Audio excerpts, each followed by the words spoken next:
me on there. Good evening. I'd like to call to order regular scheduled park board meeting, February 13th, 2020.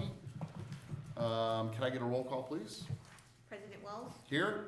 Commissioner O'Malley, Here. Commissioner Cook, Here. Commissioner Biedke, Here. Commissioner Sauter. Here. First on the agenda is approval of minutes, January 30th, 2020, Committee of the Whole, and January 30th, 2020, Committee of the Whole, and January 30th, 2020, regular scheduled meeting. All those in favor say aye. Aye. Anybody that's opposed? Comments of the audience, of which we have none. Any correspondence? We have none. Okay, recommendations for acceptance of approval. We have the approval of purchase of a 2020 Ford F-250, including trade-in from Curry Motors Fleet of Frankfort, Illinois, through the Suburban Purchasing Cooperative in the amount of $28,270. So moved. Second. Any explanations, or we're good to go? It's a truck that's been used for athletic maintenance crew. It's I was thinking more about the trade-in. What was the value? So the old truck, I think it's 6,200 we got for trade-in for the old truck. What else you want to know? Good to go. Okay. Can I get a roll call? Commissioner O'Malley, Yes. Commissioner Cook, Yes. Commissioner Biedke, Yes. Commissioner Sauter, Yes. President Wells. Yes. Next is approval of the purchase of a fairway mower, a rough mower, and a utility vehicle from JW Turf through Sourcewell Cooperative Contract Purchasing for the total of $127,659.40. Motion and a second. I'll make that motion. Second. Same, this is your time, right? This is Jeremy. So this is on your operating budget, No, can't. or capital budget, excuse me. Correct. Yeah, there are three pieces that are it says replacing current pieces. Two of them are 9 years old. They're going to 11-year-old utility vehicle. Okay. Roll call, please. Commissioner Cook, Yes. Commissioner Biedke, Yes. Commissioner Sauter, Yes. Commissioner O'Malley, Yes. President Wells. Yes. Items for information, leisure services update, probably for the last time, right? Yeah, I'm gonna combine that with F. Okay. Zooming past A, we'll go to B, which is Parks and Planning update, Tim White. Sure. So obviously the staff has had a little snow to take care of. The school districts are off for the next few days, so we've gone ahead and cleared routes through a few of the parks that we maybe not had done in the past. So I think we might try to get ice going over the weekend if the temperatures stay low like they have been. So I'll stay tuned on the website to see if we can get those conditions skatable. As of right now, they're not skatable. Staff has been working at Colony Park again, clearing up more debris and stuff that had, has been either through dumping or just the history of the site, pulling more litter and trash and refuse out of the park. Staff has also been cleaning up Johnson Park. The work that was done at Integrated Lakes Management needed a little bit more cleanup, so brush removal and just general landscaping stuff. They're able to get out and take care of branches and things like that. They've also been pruning in all the parks. They've been hauling back quite a big volume of branches and chipping and pruning, which has been great. Facilities has been working on the pavilion entrance flooring. Some repair work underneath the mats in that pavilion. Also some floor seams have been repaired. And then at CAF, Joe Brown has been getting a head start on some of his capital projects, which would include garage door openers and some upgraded lighting around the doors. And that concludes my update. Any questions for Tim? Golf operations update, top class. We're getting things ready and set up so that when the weather does break, we are ready to open back up again. We've got our one-day bags tournament. People can sign up for. That is Friday, March 20th. It'll go along with the March Madness. That's the Thursday, Friday is the first day, so we'll have those games on at the course as well for that. Junior golf registration is going on right now, so if people want to sign up for our summer junior golf programs, they can do that. Along with the junior golf program, we'll be participating in the Youth on Course program again this year. If people took advantage of that last year, they do have to renew their Youth on Course membership. It's once a year, it's $20 to renew that membership, so they should take advantage of that and do that with the CDGA before the season kicks off. Starting signups for our new spring scramble, which we will start this year. We'll start that on Monday, and that's going to be Saturday, April 4th. Kind of a spring kickoff. It's a little different event. We're going to do, it's a Saturday 10 a.m. shotgun. It's going to be a 3-person scramble, but we're going to play it as sixsums. So it'll be the most honest scramble you ever see because you can't cheat. So it's more of a fun kickoff event, get people back out into the course. You're gonna need to post those rules. And just get them re-engaged in the golf scene so that, you know. When is that roughly? It's gonna be April 4th, Saturday, April 4th. Oh, I'm out of town. Maintenance end, we're finishing up winter maintenance on the mowers and the golf cart fleet. The snow and temperatures will dictate when we bring in our seasonal staff. Typically, though, it is right around March 1st that we'll start bringing them in to work on course cleanup, accessory maintenance. And then staff-wise, we've kind of just been going through staff, seeing where we need help. We definitely need grounds maintenance help. So if you have any leads or know people that want to work on the grounds maintenance end, we're taking applications there, and we always need kitchen help. So, that is it. Any questions or comments for Tom? We move I to, got a general question about that. Do we post those on, like, openings on Facebook too, or just on IAPD or upper, whatever? For IAPD part-time? Yeah. Christie. Part-timers is always on our website, is the best place But to go. nothing on Facebook? We do, yes, we do occasionally do, I don't think it's for any one job in particular, unless we're having a difficult time finding that job, but it's more employment opportunities as a general. And the last couple of years, we've had a job fair as well, that we posted in the spring, and I'm not sure, I don't think they're doing that this year, though. But we definitely do post on social media when we're looking for I've seen lifeguards employment. posted. Yes, Yeah. Well, yeah, lifeguards always. They should be posted everywhere. yes. We always need them. I'm surprised like that the ranger, call it what you will, but I'm surprised some of those guys don't wanna do early morning grounds. It's very physical. Is it? Yeah, if you remember, Ken Westenfeld retired and did that last year. Well, Ken's a pretty big guy. Yeah, but I mean, Beat them up a little bit. he's okay if you're doing just mowing. Yeah, right. There's so many other jobs that go with it that, you know, Yeah, that's fair when you enough. flood and it's bunker cleanup and wash out and digging holes. Not really pushing. Not that we wouldn't take, I mean, if we can find homes for them, we've talked about that, you know, having them do some just, Yeah, right. whether it's rough mowing or things like that they can take care of some peripheral stuff. Fair enough. Okay, now we're at business services update, Brad Scholes.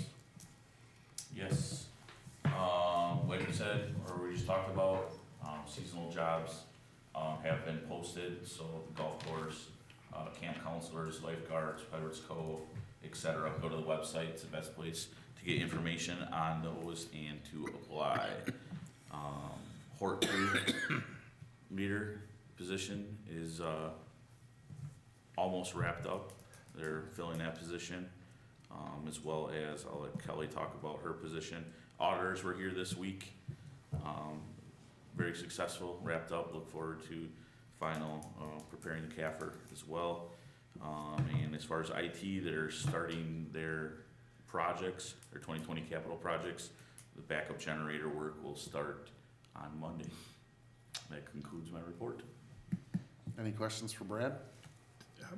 How many years do we have? I can't remember how, with Lauterbach and Amon. Are we in the This beginning was of year it? 2 of 3. 2 of 3? Okay. Yes, so we'll have them again next year. Okay. And then most likely again go out for RFP. Okay, marketing communication update, Kelly Carvin. Okay, so, as of June of this past year, customer service merged with the marketing department. And so I just want to share some of our updates on what we've been doing since June to, with our customer service area.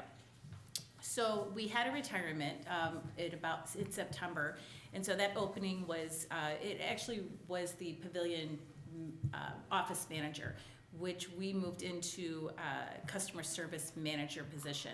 And that particular role, that person retired, so we had various applicants, and we selected what we obviously felt was our best applicant, and that was an internal candidate, and her name is Lee Furstein, and she had been with us for many years up in the fitness center. And so she's our current customer service manager, and she oversees and manages both of our customer service locations at Hattendorf as well as at the Pavilion. And so previously, those two departments were managed separately by two separate superintendents who directly reported to our Director of Leisure Services. And so now we've combined this customer service area, so their meetings are together. They're led by the same manager, they're receiving the same training, the same information. So we have also been able to cross-train folks from Hattendorf as well as at the Pavilion. So it's really, it's helped tremendously. And Lee started in September, and she's done an outstanding job. She did some analysis on traffic flow at the Hattendorf, and we found that between the hours of 5 and 6 o'clock, we really had very little traffic flow. We didn't have a lot of transactions taking place. So after analyzing that, we, starting in January, we ended customer service hours at 5 o'clock. And so we feel that moving forward in 2020, that's going to save us about $5,000 in staffing costs for 2020. And we also closed Christmas Eve and the day after Thanksgiving there. However, we still do remain operational at the Pavilion. So there is opportunity for people to register. It's just after 5 o'clock they need to go to the Pavilion. The other thing that we did was we looked at staffing levels at the Pavilion as well. And so in the past we had usually about 3 people on staff. And so we looked at that and we cut that back to 2, except for heavy registration periods and heavy times when we felt there was a lot of activity, whether it was the week before early bird was ending.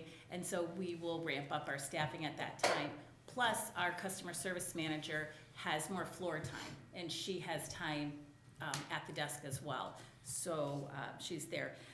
Something else we felt was very valuable. We've spent a lot more time on training. We've had, I'd say, about 5 new staff in the last year in customer service, and some of them did not have a lot of experience with registration with camp as well as preschool. And it can get a little tricky because we have different payment plans and things like that. So we did a refresher class recently before camp and preschool registration, and it really helped smooth out that process this past week. So that was really successful, and the staff really appreciated having that extra opportunity for training.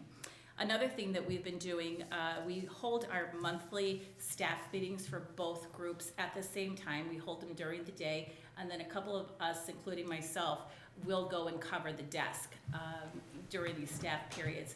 And what's been really nice is that because we have these staff meetings during the week, once a month we'll invite a coordinator to come to the staff meeting. So there's an exchange of ideas, exchange of information, and the staff gets to have a face-to-face with our coordinators and ask some questions that can better help and answer questions for the residents as well and our users. Those meetings last about 60 to 90 minutes once a month, and it's very helpful. The other thing that we did, this was an idea that was brought up by one of our customer service representatives, Lisa Brown. Often we have our rentals and party coordinators that may work part-time.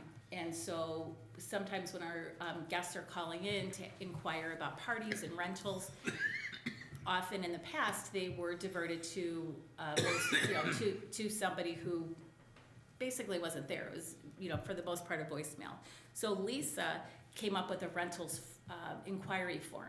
So now when customers call in, the customer service person is able to take down some information as far as, what size party are you looking for, what time, and then they can relay that information to the coordinator, when they're there. So it's been very helpful, so then that staff member has information when they call back the customer. They already know what dates they're looking for, and they can have that information ready and available for them. So we've had some great compliments from customers as well as from the coordinators themselves, and that was an idea that was generated from one of our staff, so that was great. So in 2020, what we're really focusing on in customer service is training and increasing our customer service training with the staff in general. And what we hope with that is it's gonna help with staff retention as well as, serving our customers to the best of our ability. And that is my customer service update. In regard to customer service, does anybody have any questions about that? Oh, a compliment. I was writing down words as you were kind of going through them: cross-training, coordinated communication, cost savings, all of those things, and enhanced customer service, so I applaud the effort. It's something you. that. It's been a team effort, and it's been wonderful to have Lee there as the customer service manager because, she brings a lot of experience with fitness. And so she can even answer questions downstairs in regard to fitness or direct people. And she also has been able to be a great resource to our customer service staff with registration questions as well. And I'd also like to take the opportunity to give Suzette Schwartz a great shout out because she is our resident rec track guru here at the Park District, and she's made herself very available, and she's come, to Hattendorf into the pavilion to be of service. She's come in on the weekends and assisted with registration just to make sure that the process runs seamlessly. And she's done an outstanding job, working with us. So I'm very excited to be part of the customer service team and to lead that, hopefully into the future, because there's some great opportunities, with customer service, and we have an outstanding staff. So I'm very, very appreciative that I can be part of that group. The other thing that I wanted to make a mention, we have our longtime, almost 12-year graphic designer, Linnell Ingram, who has been here at the Park District, and she resigned a couple weeks ago. Tomorrow is actually her last day, and she's our full-time designer. Her claim to fame was, if anybody's been out to Rainbow Falls, our beautiful Rainbow Falls Funhouse panels, the 72 hand-illustrated panels that she did at Rainbow Falls. She did that probably now, what is that, 3-4 years ago, Ben? Mhm. Yep, And it's awesome. so that was There a was an article in the gigantic, paper about it. yes, we were in the Daily Herald featured there. So she is leaving in order to start her own business. So this has been a dream of hers for many years, and so she's going to be starting her own business with digital marketing. So that's very exciting. But we are very fortunate that our part-time designer, Bonnie Sichansky, has been with our Park District. She just celebrated this year 5 years as our part-time designer, and she's the one who's responsible for our brochure as well as many other pieces. And she has applied, and she's going to be taking the full-time position. So she'll start on Tuesday. So we won't have a gap, which will be nice. But I'm going to take this opportunity to let everybody know who might be watching tonight, we will be replacing Bonnie's part-time position. So if there are any people out there that are interested in a marketing assistant position that has graphic art background, we have that position listed on our website right now. And I'm also going to be hiring a summer marketing intern. So if anybody knows of a college student that would be interested in applying for that, we also have that on the website as well. And I promise I'm almost done. Last Friday night, we hosted at the Garden Terrace the daddy-daughter date night. And we had about 65 dads and daughters attend. And today we were front page on the Journal with, also on page 5, there's some other photos. And it was an outstanding event. We had DJ, and we had a special appearance by some characters. Elsa and Anna from Frozen were there, and we had 65 very happy dads and daughters. So I just wanted to tell Chris Spearing, thank you very much for an outstanding event last Friday. So that's all I have. Very good. Any questions for Kelly? All right, Ben, you're up for Executive Director update and Leisure Service update. So I'm gonna combine my updates. I just wanna give some update or shout outs to some programming or special events that are coming up. Parents Night Out.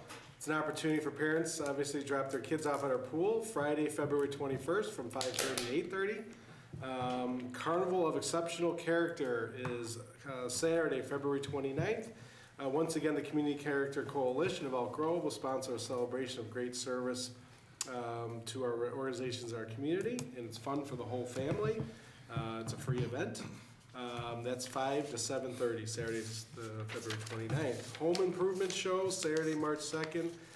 That is in the Garden Terrace from 9 to 1. Our sports leagues are ramping up. We have travel soccer tryouts in May 13th and 14th. Spring Soccer League registration began, so it's open right now. We have inline hockey open registration right now. These all start in April, these programs. House softball and part-time travel softball, those are open registration right now, and house baseball as well. And those, I kind of rambled through that, kind of completes my report. Okay, any questions or comments for Ben? Any old business? Any new business? All right, we're at payment of the bills. It's January 30th, 2020 P card in the amount of $177,732.24. And February 6th, 2020 in the amount of $102,994.59. I need a motion and a second. I moved it. Second. Roll call, please. Commissioner Bianchi? Yes. Commissioner Sauter? Yes. Commissioner O'Malley? Yes. Commissioner Cook? Yes. President Wong? Yes. Okay, I need a motion and a second to adjourn to closed session for the purpose of discussing personnel per 2C1. Who are we gonna talk about? Personnel. Yeah, I got it. Okay, I'll make that motion. Second. Roll call, please. Commissioner Sauter? Yes. Commissioner O'Malley? Yes, Kathy. Commissioner Cook? Yes. Commissioner Bianchi? Yes. President Wong? Yes, this meeting is adjourned.